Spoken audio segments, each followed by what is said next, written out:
What's up, y'all? It's your girl Nick, and today I wanted to talk about tips for phone interviewing.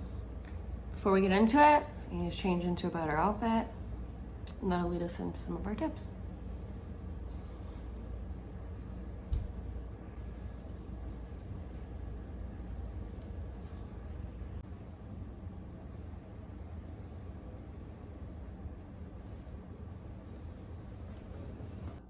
Tip number one is dress up. Dress up like you're going to the office that day, even if you're not applying for an office job. Getting dressed up, putting on a blazer, a nice pair of pants, not being in your comfy yoga pants, even though you're on the phone and no one else is gonna know. Putting on that outfit will help you get in the right mind space. It will help you be more professional. It will help you answer questions more readily, and it will help you feel better about yourself. There is a lot of credence to the quote, "You look good, you feel good." It's true. As soon as I put a blazer on and some big hoops, I'm a different woman. So that is tip number one. Tip number two is smile. Again, you're on the phone. No one's gonna be seeing you smile, but you can hear a smile through the phone. You can hear a smile through a video. So here's me not smiling, and here's me smiling. You can hear it in my voice. And if you're one of those people that when you do smile, your voice doesn't really change, work on it, ham it up a little bit, because it makes a huge difference if an interviewer can hear you smiling. They want to hear that personality come through. I don't care what kind of job you're applying for, whether it be customer facing or sitting behind a desk all day. People want people with personalities, and that will be able to hold a conversation and have some sort of emotion going on, as long as you don't overdo it.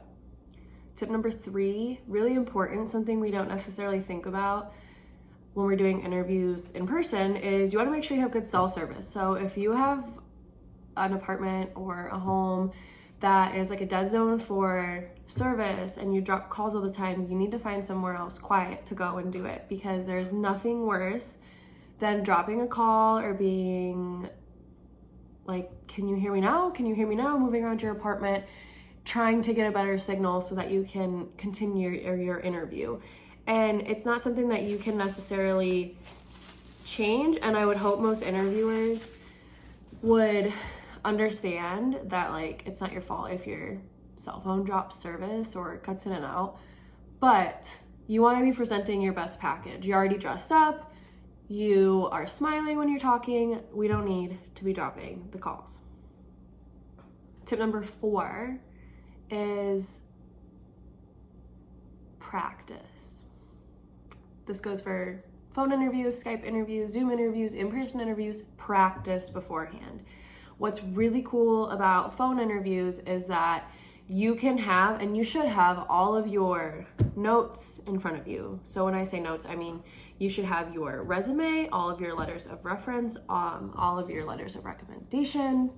You should have the job application, all of that in front of you. You should have information about the company already researched, and you can print out their little about me from their website if that's helpful for you.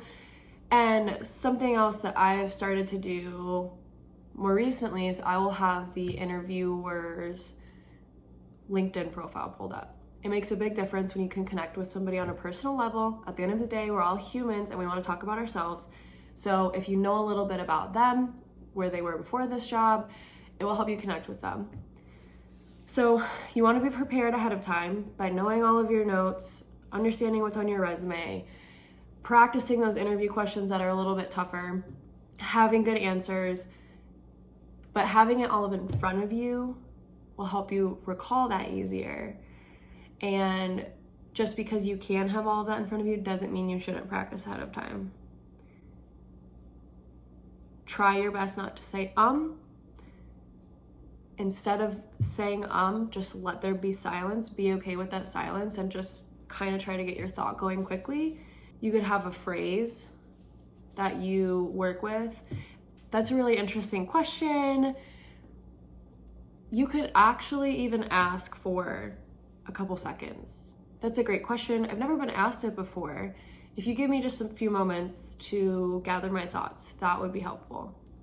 There's nothing wrong with that. That's better than saying because it's showing that you care about what you're saying and you want to give a proper answer. You want to give the best possible answer that you can come up with. So tip number 5 would be always have water with you. I'm just like a huge hydro homie anyways, but you should drink a lot of water beforehand. You should drink water after. You should drink water during, because when you're talking a lot, especially if you don't talk a lot during the day and now you're on an interview and you have to talk, you don't want to have like a slimy voice, or you don't want there to be a lot of smacking when you're talking or anything like that, because on a phone call it's more amplified than if you're in person, because when you're in person you can sit further away from each other, you can kind of hide that, but when you have a microphone from your phone right in your face, it's catching all of that noise. And again, it's not a deal breaker, and I'm sure most interviewers wouldn't not hire you if you had like some spit going on in your mouth. But again, we want to bring the best package, so just have some water. Don't drink it loudly. If you're going to drink it during the interview, don't slurp it, and drink it at appropriate times. Don't be caught drinking your water while you're supposed to be answering a question. Don't be gulping either. I'm just huge on like mouth noises. Like I feel like mouth noises are disgusting. I don't want to know what's happening in your mouth, and that's something I always think about when I do a phone interview. I have a bonus tip that I personally have only tried one time, but there was an interview that was for a sales position that I did, and when you're customer facing, you have to have a lot of personality. You have to make sure that your facial expressions are appropriate. You have to make sure that you're bubbly but not obnoxious. And so I put on my laptop video camera. I didn't record myself. I didn't want to add that pressure on top of the actual interview pressure, but putting the video camera on me made sure that I was making the appropriate facial expressions, right? I said smile when you're talking, but if you're answering a serious question or maybe you're getting into some not smile-worthy territory, then you don't want to be smiling. So with that video being up and me being able to watch myself interview, I'm able to not only make sure that my responses sound appropriate, but also when I go in for the interview, I'm practiced because I was able to watch myself do the phone interview already.